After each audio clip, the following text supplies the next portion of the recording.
मित्र, आज आपण महाराष्ट्राच्या अशा एका गोष्टीबद्दल बोलणार आहोत जे ऐकून तुम्हाला नक्कीच आश्चर्य वाटेल। आपल्या महाराष्ट्रात अशी अनेक मंदिरे आहेत जिथे गेल्यावर प्रत्येकाचं मन अगदी प्रसन्न होतं। ही मंदिरे आपल्याला जेवढी भव्य वाटतात तेवढीच ती आर्थिक दृष्ट्याही संपन्न आहेत। आज आपण महाराष्ट्रातील अशा 5 मंदिरांबद्दल बोलणार आहोत जी फक्त श्रद्धेची केंद्र नाहीत तर त्यांचं आर्थिक साम्राज्य मोठमोठ्या कंपन्यांनाही मागे टाकेल असं आहे। व्हिडिओमध्ये आपण महाराष्ट्रातील टॉप 5 श्रीमंत मंदिरे पाहूयात। समाजासाठी ती मंदिरं काय काय योगदान देतात तेही पाहूयात। त्यामुळे व्हिडिओ कुठेही स्किप करू नका आणि शेवटपर्यंत बघा, कारण यातून तुम्हाला महाराष्ट्राच्या गोल्डन इकॉनॉमीची एक वेगळीच बाजू कळेल। आपल्या यादीमधील 5व्या क्रमांकाचं मंदिर आहे दगडूशेठ गणपती मंदिर। पुण्यातल्या प्रसिद्ध ठिकाणाचं नाव काढलं की सगळ्यात आधी आठवण येते दगडूशेठ हलवाई गणपतीची। हे मंदिर म्हणजे पुण्याचं ओळखपत्र जणू। शहरात येणारा प्रत्येक माणूस म्हणतो की आधी दगडूशेठ बाप्पाचं दर्शन घेऊ, मग बाकी काय पाहू। इतकी वर्ष झाली तर या मंदिराची भक्ती आणि प्रसिद्धी कायम वाढतच गेली आहे। बाप्पाची मूर्ती इतकी सुंदर आणि भव्य दिसते की पाहिल्या क्षणी मन शांत होतं। हात जोडले की आतून एक वेगळीच ऊर्जा मिळते। त्यामुळे इथे येणारे भक्त रोजच्या रोजही थकत नाहीत। गणेशोत्सवाच्या दिवसात तर इथली गर्दी वेगळीच असते। रांगा लांबच लांब असतात, पण लोकांना काहीच त्रास वाटत नाही। बाप्पाचं दर्शन होणार या आनंदात सगळे खुश असतात। दगडूशेठ बाप्पा श्रीमंतीसाठी खूप प्रसिद्ध आहे। भक्त दरवर्षी मोठ्या प्रमाणात या मंदिराला देणग्या देतात। कोणी सोनं देतो, कोणी पैसे, कोणी चेक, आता तर ऑनलाईन दानही सहज चालतं। परदेशातले भक्तही मोठ्या मनाने योगदान देतात। पुण्यातील अनेक व्यापारी, उद्योगपती, कलाकार आणि मोठमोठे समूह दरवर्षी खास भेटी आणि दान देतात।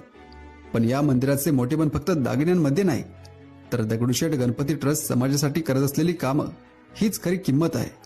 हा ट्रस्ट वृद्धाश्रमांना मदत करतो, अनाथ मुलांची काळजी घेतो, गरीब विद्यार्थ्यांना शिक्षणासाठी पैसे देतो, गरजू लोकांसाठी औषधोपचाराची सोय करतो, आरोग्य शिबिरे, रक्तदान, आपत्तीच्या काळात मदत, रुग्णांसाठी आर्थिक सहाय्य अशी अनेक कामं ट्रस्ट सतत करत असतो।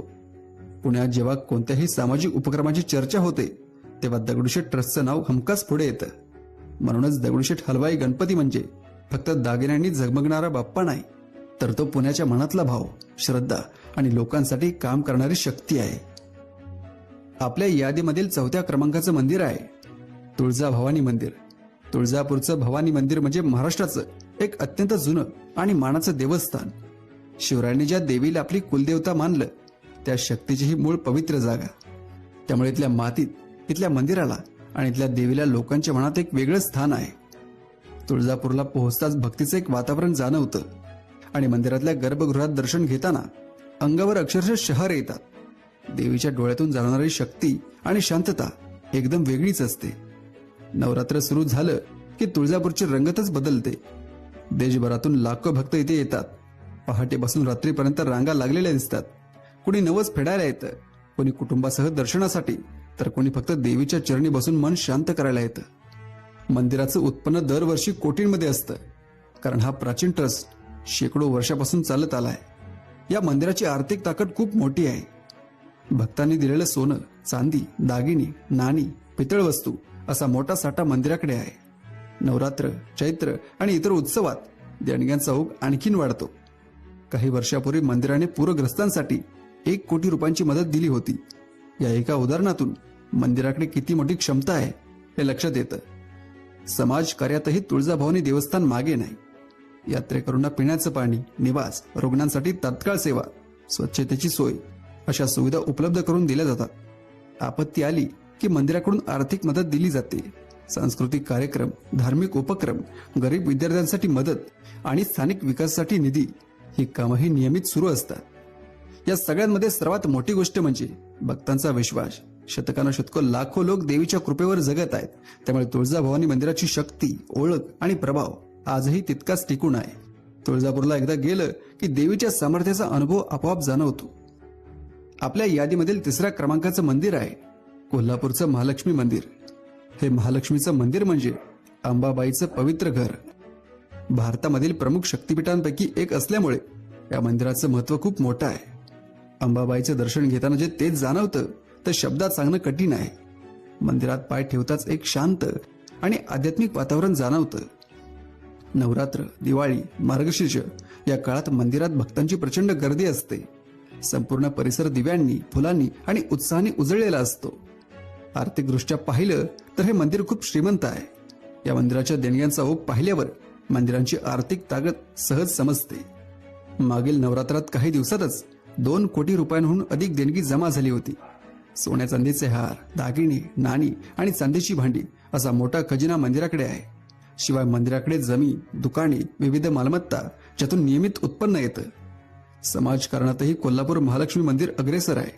यात्रेकरूंसाठी पाणी, निवास, प्रसाद, आरती व्यवस्था, सुरक्षा, स्वच्छता अशा अनेक सोयी उपलब्ध करून दिल्या जातात. मंदिर परिसरातील व्यवसाय मंदिरामुळे तेजीत असतात. बाजारपेठ, भोजनालय, हॉटेल्स, वाहतूक व्यवस्था सर्व काही अंबाबाईवर अवलंबून आहे. देवस्थान निधीतून अनेक सामाजिक प्रकल्प चालवले जातात. विद्यार्थ्यांना मदत, सांस्कृतिक कार्यक्रम, उत्सव, धार्मिक शिबिरे, गरजूंना आर्थिक सहाय्य अशा अनेक बाबींमध्ये मंदिर पुढे असतं. आपल्या यादीमधील दुसऱ्या क्रमांकाचं मंदिर आहे श्री सिद्धिविनायक मंदिर. हे मंदिर म्हणजे मुंबईसारख्या धावपळीच्या शहरात लोकांचा एकच आधार मानलं जातं. नवसाचा गणपती म्हणून या मंदिराची विशेष ओळख आहे. इथे येणारे भक्त अगदी सर्व स्तरातील असतात. लाखो सामान्य लोक, सेलिब्रिटी, उद्योगपती, खेळाडू, राजकारणी आणि मोठी नावं इथे नेहमी दर्शनासाठी येतात. नवीन चित्रपट रिलीज करायचा असेल, मोठ्या प्रोजेक्टची सुरुवात करायची असेल किंवा आयुष्यात काही महत्वाचं पाऊल टाकायचं असेल तर अनेक लोक आधी बाप्पाचं दर्शन घेऊनच करतात. मंदिराचं 2025 वार्षिक उत्पन्न जवळजवळ 150 कोटी एवढं होतं. हा आकडा दरवर्षी वाढताना दिसतो. ट्रस्टकडे मोठ्या प्रमाणात फिक्स डिपॉझिट आहेत. सोन्या चांदीच्या दागिन्यांचा खूप मोठा साठा आहे आणि भक्तांकडून रोज मिळणारे दान तर अखंड चालू असते. सोन्याची नाणी, हार, चांदीच्या वस्तू आणि मोठ्या रकमांचे चेक अशी देणगी नेहमी मंदिरात जमा होत असते. डिजिटल दानामुळे देशभरातील लोक सहजपणे आपले योगदान देतात. सिद्धिविनायक मंदिराचं व्यवस्थापन खूप शिस्तबद्ध पद्धतीने चालतं. ट्रस्ट फक्त पैसा सांभाळत नाही तर समाज कार्यातही मोठा हातभार लावतो. मुलींसाठी FD योजना, विद्यार्थ्यांना शिष्यवृत्ती, आरोग्यासाठी आर्थिक मदत, गरजूंना उपचाराची मदत, धार्मिक कार्यक्रम, सांस्कृतिक उपक्रम हे अनेक प्रकल्प ते नियमित चालवतात. मुंबईसारख्या महागड्या शहरात लोकांसाठी अशा सुविधा उपलब्ध करून देणं खूप महत्वाचं आहे. आपल्या यादीमधील पहिल्या क्रमांकाचं मंदिर आहे शिर्डीचं साईबाबा मंदिर. शिर्डीचं हे मंदिर म्हणजे भारतामधील सर्वात जास्त गर्दी असलेलं आणि सर्वात जास्त संपत्ती असलेल्या मंदिरांपैकी एक मंदिर. या मंदिरात पहाटेपासून रात्रीपर्यंत भक्तांची सततची वर्दळ असते. या मंदिराची नेटवर्थ 2000 कोटींपेक्षा जास्त आहे. हा आकडा ऐकूनच मंदिराची क्षमता लक्षात येते. ट्रस्टकडे हजारो कोटींचे FD आहेत, प्रचंड मालमत्ता आहे आणि देणग्यांचा मोठा साठा आहे. भक्त सोन्याचे हार, अंगठ्या, कडे, चांदीच्या वस्तू, नाणी, रोख रक्कम, चेक आणि डिजिटल दानही भरपूर देतात. परदेशात राहणारे अनेक भक्तही मोठ्या रकमेची देणगी पाठवतात. शिर्डीचा ट्रस्ट हा फक्त दान घेण्यात नाही तर ते योग्य ठिकाणी वापरण्यातही आघाडीवर आहे. मंदिर परिसरात असलेलं सुपर स्पेशालिटी हॉस्पिटल हजारो रुग्णांना कमी दरात किंवा मोफत उपचार देतं. प्रसादालयात रोज हजारो लोकांना गरम, स्वच्छ आणि चविष्ट भोजन दिलं जातं. विद्यार्थ्यांसाठी शिष्यवृत्ती, रक्तदान शिबिर, पाणी पुरवठा योजना, आपत्तीमध्ये मदत, अनाथ मुलांसाठी सेवा, गावांच्या विकासासाठी निधी अशी अनेक कामं ट्रस्ट चालवत असतो. तर मित्रांनो, ही होती महाराष्ट्रातील टॉप 5 श्रीमंत मंदिरांची खरी कहाणी.